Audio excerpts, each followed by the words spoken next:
बिहार नाम सुनते ही न जाने कितनी छवियां दिमाग में घूम जाती हैं।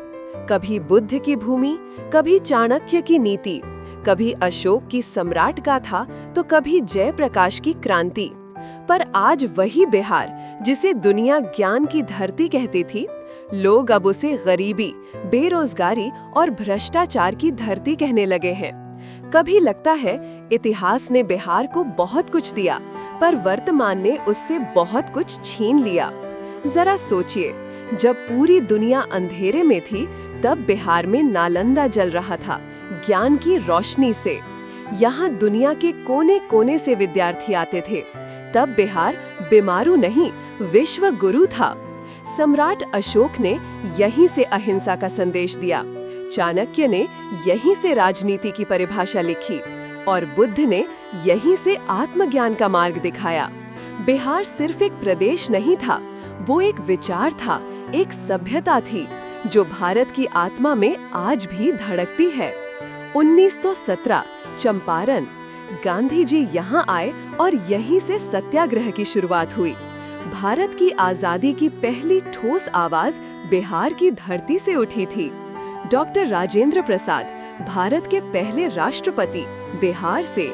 लोकनायक जयप्रकाश नारायण, संपूर्ण क्रांति के जनक, बिहार से। वीर कुंवर सिंह, बुजुर्ग होकर भी अंग्रेजों से लड़े, बिहार से। हर दौर में जब भारत को नेतृत्व चाहिए था, बिहार ने आगे बढ़कर कहा, हम तैयार हैं। लेकिन अब सवाल है, क्या आज का बिहार भी वैसे ही तैयार है? कभी जिस धरती से नीति और न्याय की शुरुआत हुई, आज वहीं पर भ्रष्टाचार सबसे गहराई तक जड़ें जमा चुका है।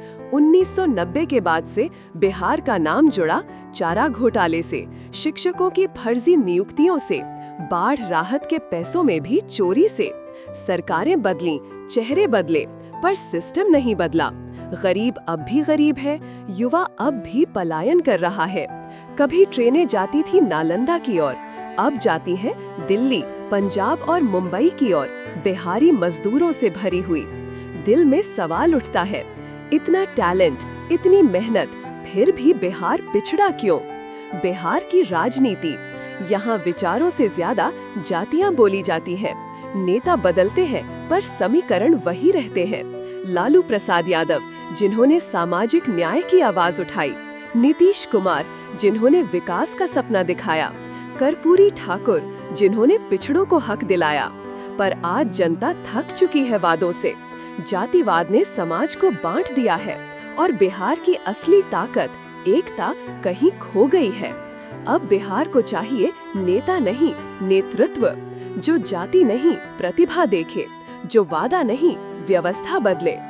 आज का बिहार दो हिस्सों में बंट चुका है, एक वो जो गांव में संघर्ष कर रहा है और दूसरा जो शहरों में अपनी पहचान ढूंढ रहा है।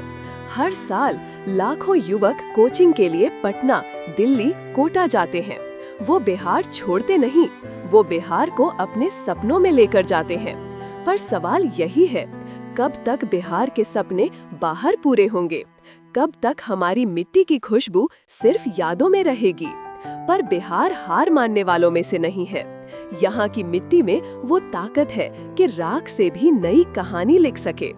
आज बिहार के युवा टेक्नोलॉजी, स्टार्टअप और एजुकेशन से बदलाव ला रहे हैं। गांव में महिलाएं खुद रोजगार खड़ी कर रही हैं। छोटे शहरों में कोचिंग संस्थान से लेकर डिजिटल कंपनियां उभर रही हैं। ये नया बिहार है जो झुकना नहीं चाहता, जो पूछता नहीं, करता है। और यही वो जन आंदोलन है जिसे हम कहते हैं मेक बिहार ग्रेट अगेन। अगर बिहार उठेगा तो भारत उड़ेगा, क्योंकि भारत की आत्मा बिहार की मिट्टी में है। आज जरूरत है नई सोच की, सच्ची नीयत की और जनता की जागरूकता की।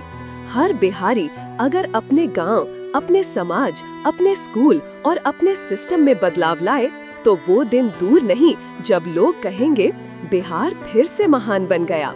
और वो दिन आज से शुरू होता है, आपसे, मुझसे, हम सब से। क्योंकि मेक बिहार ग्रेट अगेन एक जन आंदोलन नहीं, एक संकल्प है। ये संकल्प है उस हर माँ बाप के सपने को सच करने का, जो अपने बच्चों के लिए उज्जवल भविष्य चाहते हैं। ये संकल्प है उस हर युवा की आंखों में चमक लौटाने का, जो अपनी धरती पर ही अवसरों की तलाश में है। ये संकल्प है बिहार की उस गौरवशाली विरासत को फिर से स्थापित करने का, जिसे कभी ज्ञान की भूमि और सम्राटों की जननी कहा जाता था। हमें सिर्फ बीते कल पर गर्व नहीं करना है, बल्कि आने वाले कल को अपने हाथों से गढ़ना है। आइए मिलकर इस आंदोलन का हिस्सा बने। हर गली, हर गांव, हर शहर से ये आवाज उठे, मेक बिहार ग्रेट अगेन। ये सिर्फ नारा नहीं, ये हमारी पहचान है, हमारा भविष्य है। जागो बिहार, बनो महान।